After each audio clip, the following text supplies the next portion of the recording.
Firman di malam hari ini yang saya bawakan adalah dengan judul Kuasa Tuhan di Balik Penderitaan. Ya, judulnya adalah Kuasa Tuhan di Balik Penderitaan. Ya, seringkali kita mengalami berbagai cobaan ya, yang dalam kehidupan kita, ya seringkali kita diberikan hal itu tujuannya untuk kita lebih mendekatkan kepada Tuhan. Ya, mungkin ayat yang kita baca ya dari firman Tuhan ya.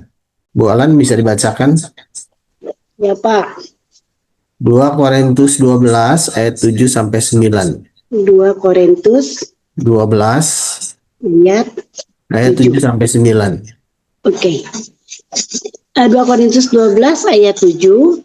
Dan supaya aku jangan meninggikan diri karena pernyataan-pernyataan yang luar biasa itu, maka aku diberi suatu duri dalam dagingku, yaitu seorang utusan iblis untuk menggocok aku, supaya aku jangan meninggikan diri. Ayat 8, tentang hal itu aku sudah 3 kali berseru kepada Tuhan, supaya utusan iblis itu mundur daripadaku. Tetapi jawab Tuhan kepadaku, cukuplah kasih karuniaku bagimu, sebab justru dalam kelemahanlah kuasaku menjadi sempurna. Sebab itu terlebih suka aku bermegah atas kelemahanku, supaya kuasa Kristus turun menaungi aku. Amin. Oke, terima kasih Bu Alan. Ya, jadi mungkin kita akan mendalami ya apa yang menjadi isi firman Tuhan di malam hari ini. Ya, jelas sekali mungkin teman-teman tahu siapa itu Rasul Paulus. Ya, Rasul Paulus adalah rasul yang paling banyak menuliskan berita Injil ya di dalam kitab Perjanjian Baru. Ya, sebagai orang yang benar-benar diurapi oleh Tuhan, Rasul Paulus sendiri mengalami yang disebut duri dalam daging. Ya, di sini Rasul Paulus berteriak ya sampai 3 kali ya, minta supaya duri dalam daging itu dilalukan daripada dirinya. Ya, jadi Rasul Paulus sendiri diberikan sakit ya, yang seringkali sakit ini seringkali menghambat juga dalam pelayanannya dia. Duri di dalam daging dia bilang, yang dianggap sebagai utusan iblis ya untuk menggocok Rasul Paulus ya, supaya jangan meninggikan diri ya. Jadi sesuai dengan tema firman Tuhan di malam hari ini, kita senantiasa sebagai makhluk ciptaan Tuhan ya, yang diciptakan dari ada tubuh, jiwa, dan roh. Yang saya selalu ingatkan, kita tuh mempunyai roh Allah ya. Seringkali roh Allah ini perlu selalu kontak dengan penciptanya ya, ya, sehingga kita diberikan duri dalam daging di dalam diri kita masing-masing, supaya kita ingat siapakah pencipta kita. Jangan kita meninggikan diri ya. Rasul Paulus juga seperti itu ya, walaupun dia berteriak kepada Tuhan minta dicabut duri dalam dagingnya, tapi di ayat 9 Tuhan jelas sekali ya, tetapi jawab Tuhan kepadaku, ini Rasul Paulus, cukuplah kasih karuniaku bagimu. Firman Tuhan yang bicara ya, justru dalam kelemahanmu lah kuasaku menjadi sempurna ya. Makanya Rasul Paulus bilang, sebab itu terlebih suka aku bermegah atas kelemahanku, supaya kuasa Kristus turun menaungi aku ya. Di sini kita diingatkan melalui firman yang ditulis oleh Rasul Paulus ya, bahwa senantiasa kita adalah makhluk yang lemah ya. Kita membutuhkan kuasa roh Allah selalu hadir di dalam diri kita, supaya kita tidak bermegah atas diri kita sendiri ya.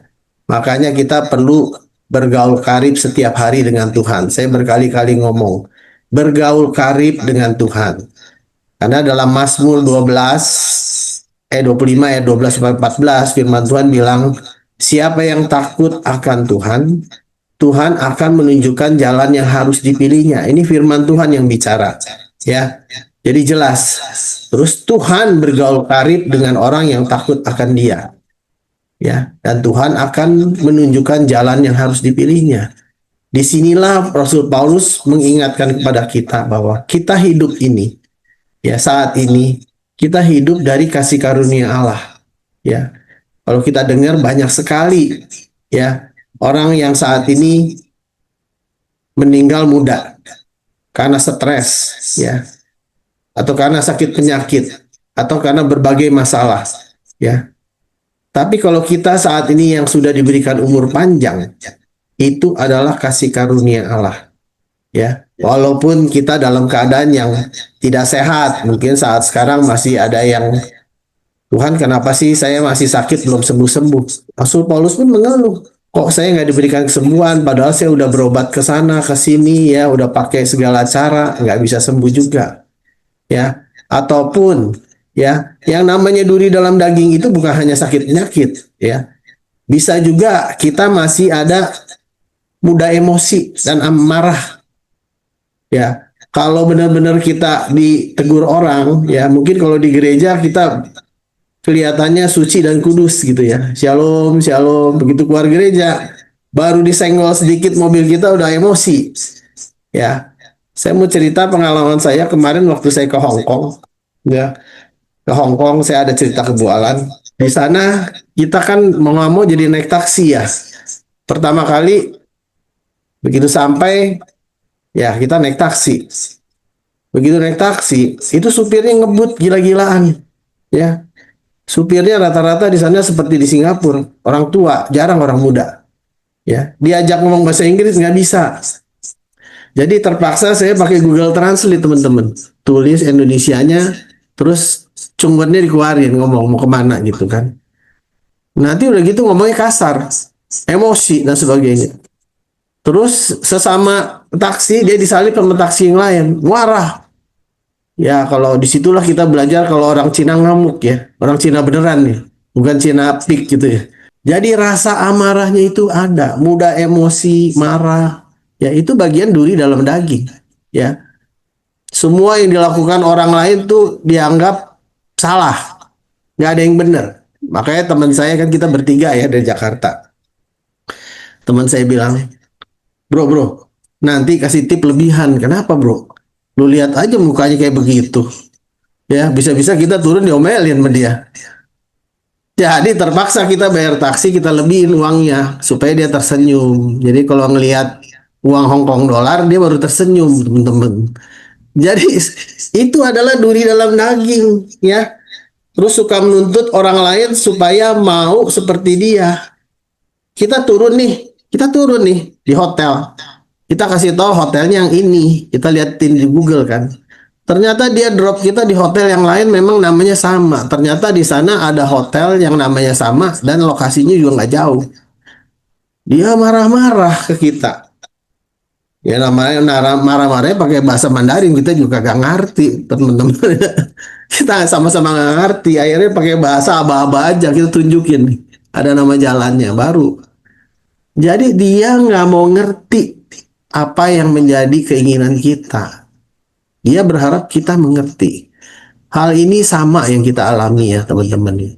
Di dalam pelayanan seringkali kita ketemu, ya, walaupun teman kita sudah bertahun-tahun melayani, sama-sama melayani, masih ada yang mudah tersinggung, emosi, marah-marah, ya, seperti itu, ya. Dia ingin lebih dimengerti oleh orang lain. Nah, itu adalah bagian duri dalam daging, ya. Jadi duri dalam daging nggak selamanya bentuknya sakit penyakit, ya, tapi sifat kita nih, sifat kedagingan kita yang masih menonjol dibandingkan sifat rohani kita. Di sinilah kebenaran firman Tuhan pada malam hari mengingatkan bahwa supaya kita benar-benar menyalipkan daging kita, ya, menyalipkan daging kita dan mengikut Kristus. Memang tidak mudah, tapi hal ini kita harus lakukan, ya. Di malam hari ini kita akan membahas salah satu tokoh Alkitab yang memang sudah cukup terkenal, ya, sering kita bahas, ya. Di malam hari ini kita akan membahas bagaimana kita bisa tetap hidup setia menjadi pelayan Tuhan, ya.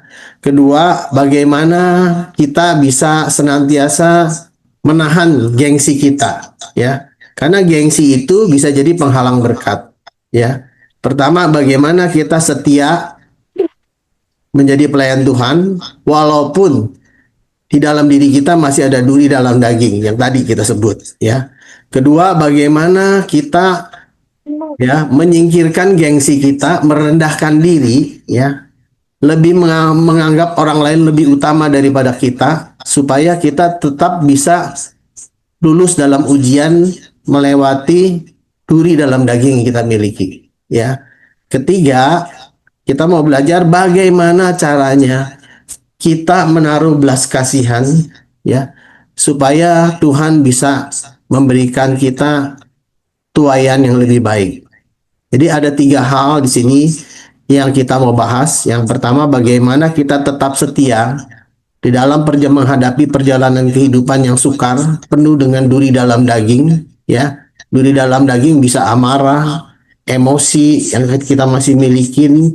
Kita pengen orang lain mengerti kita, ya. Kita tidak bisa menerima pendapat orang lain. Itu orang duri dalam daging. Selain sakit penyakit, ataupun juga masih dalam kesulitan ekonomi saat ini. Itu adalah bagian dari duri dalam daging. Nah, bagaimana caranya kiat-kiat kita bisa tetap berjalan dengan Tuhan walaupun masih ada duri dalam daging di dalam kehidupan kita, ya, supaya kita tetap bisa setia, merendahkan diri di hadapan Tuhan, dan kita bisa terus melayani sesama, ya, dengan mengasihi Tuhan. Ya, ada 3 hal yang kita mau pelajari. Oke, kita akan mengutip satu firman Tuhan, ya, di dalam, mungkin teman-teman bisa catat, ya, saya akan bacakan, ya. Kitab Rut, ya, Kitab Rut 1 ayat 1 sampai 5. Saya bacakan, ya. Pada zaman para hakim memerintah, ada kelaparan di tanah Israel. Jadi selalu masa kelaparan itu terjadi, ya, dari mulai zaman Yakub, Ishak, dan selanjutnya sampai di zamannya Rut, ya. Ada kelaparan besar di tanah Israel sehingga pergilah seorang dari Bethlehem beserta istrinya dan kedua anaknya laki-laki dari Moab, dan menetap di Moab. Jadi Rut dengan suaminya itu Abimelek dan Naomi beserta kedua anaknya, ya, pergi ke Moab karena ada kelaparan di Bethlehem. Ya, mereka mengungsi ke Moab, ya. Di sana anaknya Naomi, yaitu Mahlon dan Kilion, itu akhirnya menikah dengan orang Moab. Ya, padahal di firman Tuhan jelas, ya, dikatakan bahwa bangsa Israel tidak boleh menikah dengan bangsa asing. Tapi karena mereka harus hijrah, ada kesulitan besar, ya, sehingga mereka hijrah, kan, mencari setempat yang ada makanannya. Sehingga di sanalah Mahlon dan Kilion itu menikah dengan Mahlon ini dapat Sirut, ya, Kilion dapat Orpa. Jadi Naomi mempunyai 2 menantu perempuan dari 2 anak lakinya dia. Ya, kalau dilihat kelihatannya bagus, kan. Secara logika manusia pasti mengungsi lah, hijrah dari tempat kelaparan ke tempat yang ada makanannya. Tapi mereka lupa akan firman Tuhan tidak boleh menikah dengan bangsa asing. Ya. Oleh sebab itu akhirnya si Abimelek, ya, Elimelek ini suaminya Naomi, ya, meninggal di Moab, ya. Setelah Elimelek meninggal, ya, tinggallah kedua anaknya Naomi, yaitu Mahlon dan Kilion, ya. Dia menikah, ya, Mahlon dapat si Rut, Kilion dapat Orpa. Sudah menikah selama 10 tahun tidak dikaruniai anak. Ya, setelah itu meninggallah kedua anaknya Rut. Ya, bayangin, udah suaminya meninggal, terus kedua anak laki-laki meninggal. Jadi tinggal Naomi berikut kedua mantunya, yaitu Ruth dan Orpa. Di sini adalah duri dalam daging yang dialami oleh Naomi. Tadinya Naomi hidupnya layak, ya. Si Elimelek juga termasuk orang kaya, ya. Mendapat dua menantu, ya, hidupnya bahagia. Tapi setelah itu mengalami satu badai, yaitu musibah. Ya, Elimelek meninggal, 10 tahun kemudian anaknya yang laki juga meninggal dua-duanya. Ya. Disinilah dimulai adanya satu badai yang dihadapi oleh Naomi. Ya, sampai akhirnya Naomi bicara, ya, bicara kepada kedua mantunya, ya. Di ayat berikutnya si Naomi bicara kepada mantunya bahwa supaya mantunya itu kembali kepada orang tuanya masing-masing. Ya, disuruhlah Ruth pulang bersama Orpa ke orang tuanya karena tidak mungkin lagi mereka mempunyai keturunan karena anak laki-lakinya Naomi sudah meninggal. Ya, jadi Naomi bersedih. Akhirnya Naomi memutuskan untuk dia kembali, ya, kembali ke Bethlehem karena di Bethlehem sudah terdengar bahwa kelaparan situ sudah hilang sehingga ada lagi roti di sana, ada makanan, ya. Di sini dalam cerita ini kita mau melihat ada hal yang besar yang dialami oleh Naomi, yaitu kesusahan besar, kesedihan, sudah kehilangan suaminya, kehilangan kedua anaknya. Sehingga Naomi ini menjadi pahit hatinya, ya. Sehingga pada saat Naomi pulang, ya, kalau teman-teman bisa baca di dalam Rut 1 ayat 8 sampai 14 dan seterusnya, Naomi pulang ke Bethlehem, ya. Di sana gemparlah seluruh kota itu. Mereka melihat apakah ini Naomi yang datang. Mereka melihat Naomi dianggap sudah sukses di kota Moab. Ternyata Naomi datang dengan wajah yang lesu dan hatinya menjadi pahit, ya. Terus Naomi bilang, jangan sebut aku Naomi. Naomi itu artinya gembira, ya. Seharusnya. Dulu saya punya guru di SMA itu namanya Naomi. Memang baik banget orangnya. Selalu gembira. Jadi Naomi sebenarnya artinya kan gembira. Tapi Naomi bilang di ayat 20, ya, Rut 1 ayat 20, janganlah sebut aku lagi Naomi. Ya, sebutlah aku Mara, ya. Karena yang Maha Kudus telah melakukan banyak yang pahit kepadaku. Jadi Naomi menyalahkan Tuhan. Kenapa sih suamiku harus diambil Tuhan? 10 tahun kemudian kedua anakku juga diambil Tuhan. Padahal aku belum punya keturunan, belum punya cucu maksudnya dari dua anak laki-laki itu. Yang tinggal sekarang adalah dua janda, berikut dia jadi ada tiga janda. Tuhan meninggalkan tiga janda. Ya, dua adalah mantunya yaitu Ruth dan Orpa dan Naomi sendiri sebagai janda. Ya, bayangin, disitulah sakit hatinya. Makanya Naomi bilang, panggillah aku Mara, bukan Naomi, karena dia udah kesel. Ya, udah kesel dengan Tuhan. Tuhan maunya apa sih? Ya, makanya dia suruh pulang di ayat 8, berkatalah Naomi kepada kedua mantunya, pergilah, pulanglah masing-masing ke rumah ibunya. Ya, tunjukkanlah kepada orang-orang seperti kamu tunjukkan kepada orang-orang yang telah mati itu. Dan menangislah kedua mantunya itu. Lalu Orpa mencium mertuanya, minta diri, dan Ruth tetap berpaut kepadanya. Kita melihat selain Naomi yang menghadapi satu kepahitan, Ruth pun juga menghadapi kepahitan. Ya, si Orpa sih pulang karena dia udah nggak punya beban. Harusnya Ruth pun nggak perlu takut, dia kan udah disuruh pulang, ya pulang aja ke orang tuanya. Tapi Ruth ini menyatakan dia setia, ya, kesetiaan dia kepada mertuanya, walaupun dia mengalami cercaan dari orang-orang Israel. Ini gara-gara Ruth orang Moab ini. Akhirnya Elimelek meninggal, Mahlon dan Mahlon dan Kilion juga meninggal karena dihukum Tuhan. Karena Tuhan mengatakan dalam kitab Bilangan bahwa orang Israel tidak boleh menikah dengan bangsa lain.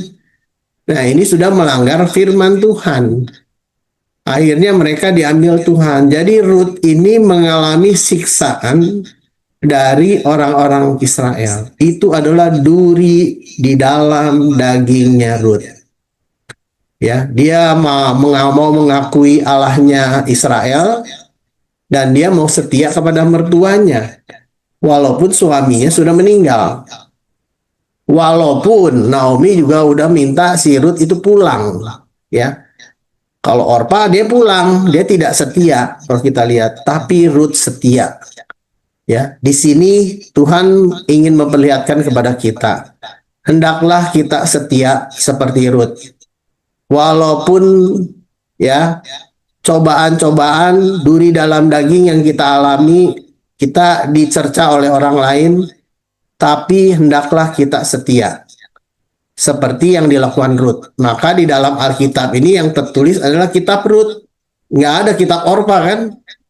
Karena Rut setia. Ya, jadi sangat jelas ya. Nah, saya mau kasih kesaksian mengenai, sebenarnya saya udah pernah bawain ya, mengenai pekerjaan saya sendiri ya. Waktu saya pertama kali mengerjakan pekerjaan saya yang saya diberikan oleh Tuhan ini, ya saya kerjasama dengan Jarum untuk membangun internet ya. Di sini ada Haryanto saksinya, adik saya, karena Haryanto selalu di lapangan. Saya mendapat satu area ya, waktu itu 30 RW, tapi saya kerjakan 6 RW tahap pertama. Pada saat saya pertama kali mengerjakan, saya banyak diganggu oleh pihak lain, termasuk karyawan saya sendiri yang menipu saya. Ya, Haryanto saksinya di sini. Ya. Jadi uang saya banyak dibawa kabur dan banyak kontraktor lain mendesak saya sehingga saya terhambat pergerakannya. Akhirnya masalah ini orang saya ribut dengan sesama kontraktor yang lain. Dibawalah kepada pemiliknya. Ya, kita meeting di Remala Abadi di kantor sana. Terus ya secara singkat bosnya ngomong kepada saya. Jadi gimana Pak Trisno? Ini banyak pengaduan ya dari pihak-pihak yang lain. Saya bilang ya terserah. Namanya Pak Budi kan, terserah Pak Budi lah, saya ikut aja. Sebenarnya kan konsesi ini kan area saya. Tapi kalau mereka menganggap bahwa mereka sudah masuk ke sana, ya saya silakan Pak Budi aja. Ya, ternyata setelah hasil meeting itu, saya cerita juga. Saya udah kasih kesaksian. Pak Budinya minta waktu dan seminggu kemudian saya dikabarin teman-teman. Ternyata saya bukan dikasih hanya 6 RW, saya dikasih 30 RW untuk dikerjakan. Ya. Jadi disinilah buktinya walaupun kita juga dihimpit oleh orang lain, ya, itu kan juga duri dalam daging. Kita nggak boleh emosi, ya. Jangan kita tadi kan emosi, marah, minta kita dimengerti oleh orang lain, ya kan. Kita nggak mau mengerti masalah orang lain, itu Tuhan tidak mau. Makanya Tuhan bilang, aku melihat hati. Ya, dalam Amsal 4 ayat 23, jagalah hati dengan segala kewaspadaan.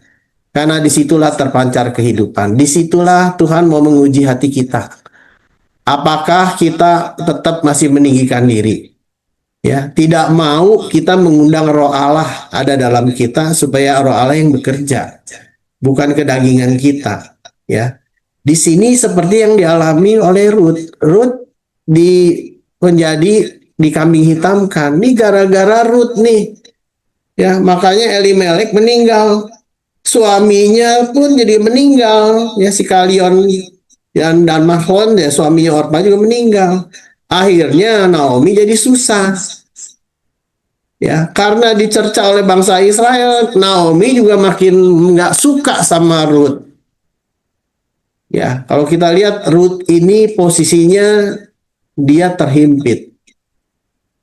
Hal yang sama kita alami di dalam pelayanan, teman-teman. Ya, kadang-kadang kita dalam pelayanan ingin berbuat sebaik mungkin, tapi banyak juga ada yang lain, ya, rekan-rekan pelayanan kita yang nggak suka. Ya, atas kegiatan kita, ya. Seperti kita alami, mungkin Ibu Resi pernah kasih kesaksian, Ibu Imelda juga pernah kesaksian, sampai Ibu Imelda dan Ibu Resi kayaknya diadu domba, ya. Hal sama di Bandung juga harus terjadi seperti itu, di Surabaya juga seperti itu. Di setiap pelayanan tuh iblis nggak mau tinggal diam, makanya kita diajar Tuhan untuk setia, ya, untuk bisa menguasai diri, ya. 1 Petrus 4 ayat 7. Kuasailah dirimu, jadilah tenang supaya engkau bisa berdoa. Ini 3 kunci. Bagaimana kita menguasai diri? Kita harus mendekatkan diri kepada Allah, setia seperti Rut, ya. Ya, jadi hendaklah kita setia. Yang pertama prinsipnya, ya. Maka istilahnya di sini jangan sekali-sekali kita mudah emosi, ya, mudah marah-marah. Kendalikan diri. Semua yang kita yang dibuat orang lain selalu kita merasa orang itu salah. Jangan, ya. Kita harus buang sifat itu. Suka menuntut orang lain, ya, supaya mau melakukan apa yang kita mau. Ya, itu adalah duri dalam daging yang harus kita kuasai supaya kita bisa setia kepada Tuhan, ya. Itu yang kunci yang pertama, ya. Bahkan Ruth bilang apa kepada Naomi, ya, di ayat 17 dan selanjutnya. Di mana engkau mati, aku pun mati di sana. Hebat nggak Ruth? Walaupun dia dicerca oleh bangsa Israel, disalahin, ini penyebab musibahnya, dan Naomi terpancing juga marah kepada Ruth, ya. Tapi Ruth bilang, di mana engkau mati, aku pun mati di sana. Dan di sanalah aku dikuburkan. Beginilah kiranya Tuhan menghukum aku. Ruth sendiri merasakan dia dihukum, disalahkan. Padahal dia mau tetap menyayangi mertuanya walaupun suaminya udah nggak ada, ya. Bahkan lebih lagi daripada itu, jikalau satu apapun memisahkan aku dari engkau, engkau ini Naomi maksudnya, memisahkan Ruth dari Naomi, selain daripada maut. Jadi si Ruth ini berjanji, padahal dia mantunya kan, dia berjanji kepada Naomi, dia tetap mau setia sampai maut memisahkan mereka. Jadi perjanjian nikah ini ternyata bukan hanya antara mempelai laki dan perempuan, tapi Ruth sendiri menyatakan kesetiaannya kepada mertuanya. Jarang loh, ya. Bahkan seringkali kita bertemu tuh mantu nggak cocok sama mertua, betul nggak teman-teman? Ya, nggak cocok. Tapi Ruth ini walaupun dia dicerca oleh bangsa Israel, disalahkan, ini biang keroknya, sehingga Elimelek meninggal, suaminya juga meninggal, ya. Naomi dia disengsara. Ini penyebabnya gara-gara Ruth, ya. Karena bangsa Israel itu percaya bahwa kalau bangsa Israel menikah dengan bangsa lain itu akan dikutuk oleh Tuhan, sehingga dia menjadi terkutuk kan si Ruth ini. Tapi Ruth sendiri berjanji, ya, engkau mati, aku pun mati di sana, ya kan? Sampai maut yang memisahkan kita. Jadi kayak perjanjian nikah gitu loh, ya. Jadi jelas sekali bahwa janganlah si Naomi bilang, istilahnya akhirnya si Naomi istilahnya mengizinkan, ya, mantunya ini untuk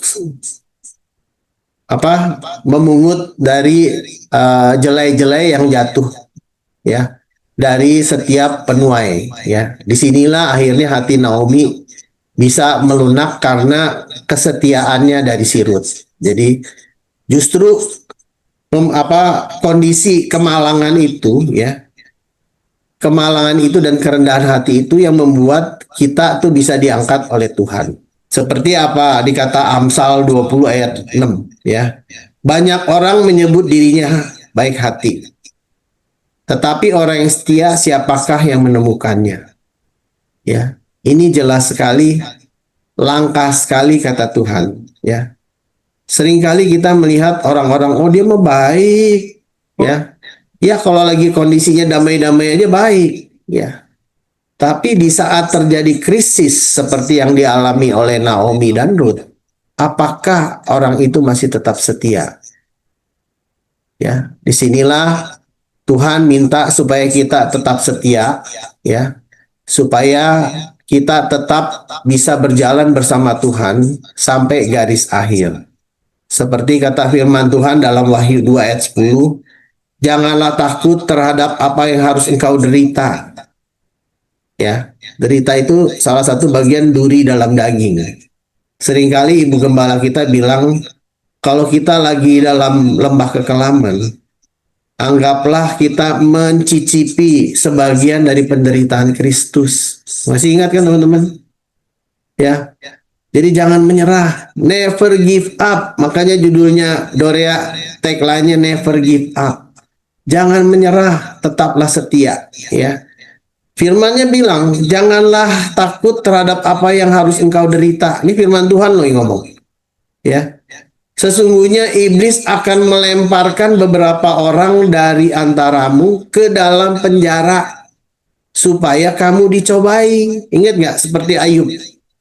Ayub hambanya yang saleh dicobai Tuhan. Sampai anaknya meninggal semua. Hartanya habis. Sampai dia sakit. Ya, sakit kulit dan sebagainya. Istrinya pun mencela dia. Ya, teman-teman pun menjauhi dia. Itu kan duri dalam dagingnya Ayub. Makanya Tuhan bilang apa? Sesungguhnya iblis akan melemparkan beberapa orang dari antaramu ke dalam penjara supaya kamu dicobai dan kamu akan beroleh kesusahan selama 10 hari. Ya, ini firman Tuhan konteksnya ya. Hendaklah engkau setia sampai mati. Jelas firman Tuhan. Dan aku akan mengaruniakan kepadamu mahkota kehidupan. Jadi kalau kita mau terima mahkota kehidupan dari Tuhan, hendaklah kita setia seperti yang dilakukan Ruth kepada mertuanya. Ya, di dalam pelayanan walaupun kita banyak kali difitnah orang, dicerca orang, padahal kita berbuat baik, semua disalahkan, diperguncingkan, dijadi omongan, digosipkan. Jangan menyerah ya teman-teman. Perjalanan kita masih panjang. Makanya tema Natal kita, hadirmu, penggerak perubahan. Hendaklah itu nyata dalam kehidupan kita. Ya. Ini yang pertama. Yang kedua, yang Tuhan minta adalah hendaklah kita merendahkan diri. Pertama, setia kepada Tuhan. Walaupun kita dihina, dicerca, dan jangan marah. Jangan balas. Ya. Biar pembalasan adalah hak Tuhan. Ya, saya seringkali beberapa kali ngomong di dalam Roma 12 ayat 16-17 ya, dikatakan pembalasan adalah hakku. Janganlah kau menuntut balas. Ya. Jelas sekali firman Tuhan. Yang kedua, hendaklah kita merendahkan diri. Hal ini yang dialami juga oleh Ruth kan? Ya. Di dalam Rut 2 ayat 2, maka Rut perempuan Moab itu berkata kepada Naomi, biarkanlah aku pergi ke ladang memungut bulir-bulir jelai di belakang orang yang murah hati kepadaku. Dan sahut Naomi kepadanya, pergilah anakku. Jadi setelah Naomi menyatakan bahwa aku mati pun akan ada di sini bersama engkau Naomi. Hanya maut yang memisahkan kita. Baru Naomi itu luluh. Ingat ya, yang tadi yang pertama kan. Ternyata Ruth itu setia. Terus Ruth meminta izin kepada Naomi untuk menjadi pemungut jelai. Ya. Kalau kita lihat di dalam Ulangan 24 ayat 19, ini di bangsa Israel sudah jelas dikatakan. Apabila engkau menuai di ladangmu, lalu terlupa seberkas di ladang, maka janganlah engkau kembali mengambilnya. Itu bagian dari orang asing, anak yatim dan janda, supaya Tuhan Allahmu memberkati engkau dalam segala pekerjaanmu. Jadi orang Israel itu percaya, kalau dia lagi manen, ternyata ada hasil panen yang jatuh di lantai, mereka tidak akan ambil, karena dia tahu, dia taat kepada firman Tuhan. Itu adalah bagian orang-orang asing yang akan ambil bagian janda-janda miskin. Disinilah Ruth merendahkan diri karena dia tahu dia udah nggak bisa apa-apa, dia nggak punya penghasilan, dia hanya bisa makan dari memungut rumput jelai. Di sini Tuhan melihat kerendahan hati Ruth. Dia mau bekerja untuk mertuanya supaya bisa hidup si Naomi. Ya, jadi pemungut rumput jelai. Ya, Tuhan melihat kerendahan hatinya Ruth. Ya, sementara di lain pihak kita melihat kenapa sih Naomi juga nggak mau seperti Ruth memungut rumput jelai. Karena kan jelas firman Tuhan bilang rumput jelai yang jatuh di lantai itu adalah hak dari orang asing dan janda kan. Tetapi di sini kita melihat dua hal yang berbeda. Ruth merendahkan diri, tapi Naomi gengsi. Ya, teman-teman harus ingat, gengsi itu adalah penghalang berkat. Ya, kalau kita mau menerima berkat Tuhan, kita harus hilangkan rasa gengsi. Contoh kita lihat kehidupan suami istri, ya. Kenapa sih banyak kita lihat terjadi perceraian antara suami dan istri? Karena salah satu nggak mau ngalah, dua-duanya gengsi, ya. Yang satu ingin istrinya minta maaf lebih dulu dong. Saya kan suamimu, sesuai firman kemarin anaknya Ibu Alan kan menikah, ada pemberkatan. Firman Tuhan mengatakan, ya kan, hai istri tunduklah kepada suami. Jangan firman ini disalahgunakan, ya. Tapi kan ada kelanjutannya, hai suami kasihlah istrimu. Jangan berhenti di situ kan. Seringkali terjadi keributan di dalam rumah tangga karena nggak ada yang mau merendahkan diri. Dua-duanya merasa benar. Akhirnya ributlah, terjadilah perceraian atau antara menantu dan mertua.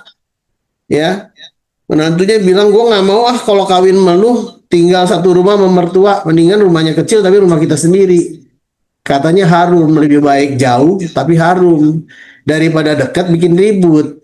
Ya, nah, hati-hati ya. Itu berarti kita tidak mau merendahkan diri. Saya melihat Ibu Dewi Santi ini jadi contoh di sini. Ya, di sini kan ada hadir Ibu Dewi Santi. Saya lihat Ibu Dewi Santi sering bawa mertuanya ikut Zoom. Nggak mudah loh teman-teman menjadi menantu seperti itu. Ya, mau bergaul sama mertuanya.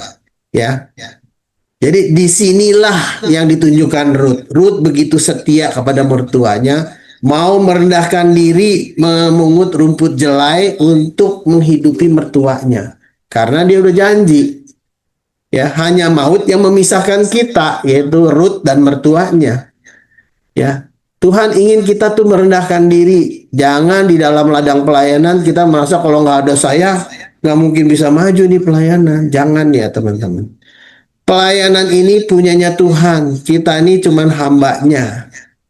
Ya, hendaklah kita setia dan merendahkan diri. Ya, oke. Yang ketiga, ya, yang ketiga, belajarlah kita menabur belas kasihan.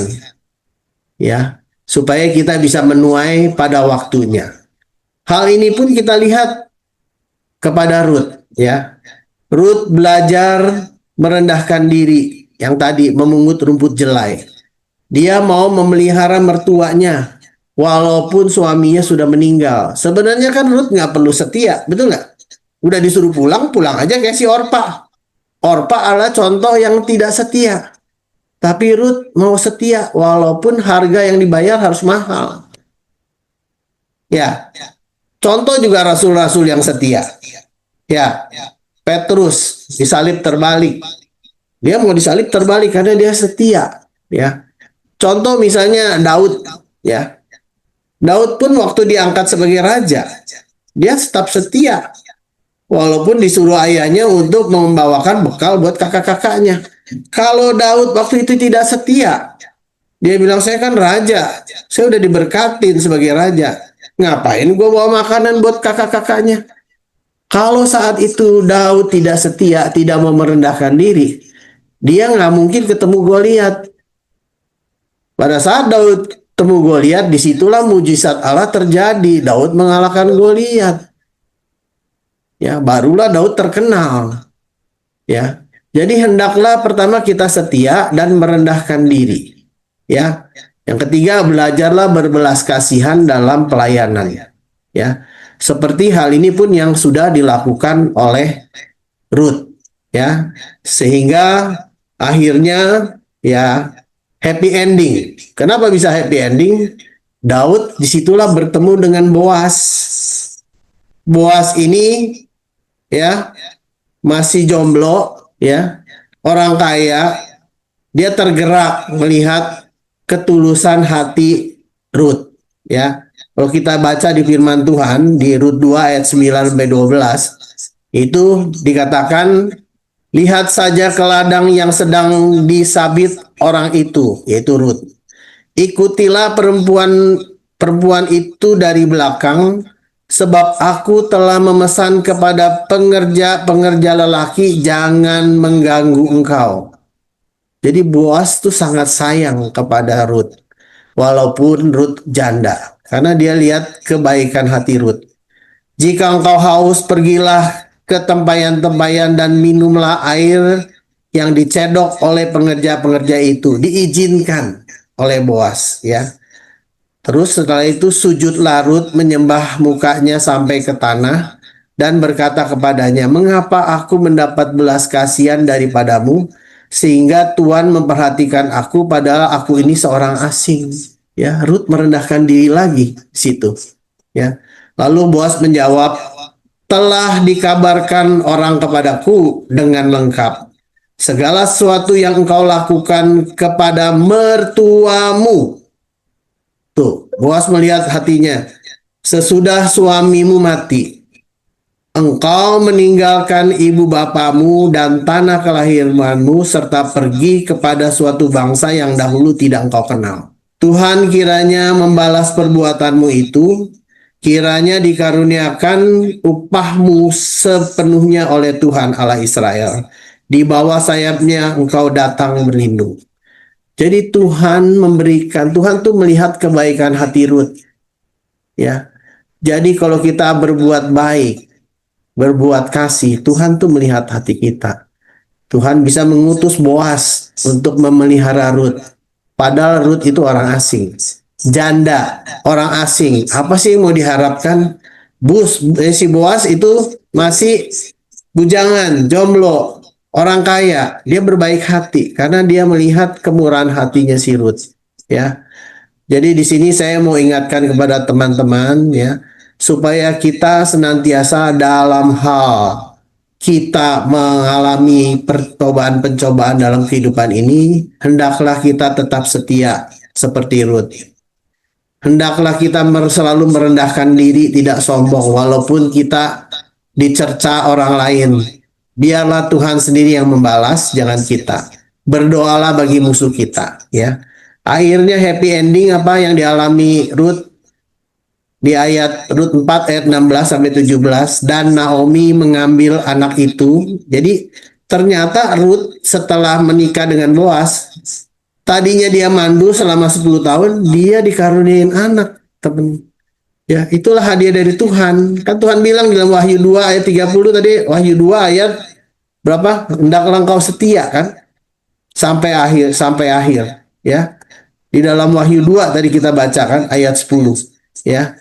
Hendaklah engkau setia sampai mati, aku akan mengaruniakan padamu mahkota kehidupan. Disinilah si Ruth itu lulus dalam ujian, ya, sehingga dia dikaruniain anak, dan Naomi langsung berubah.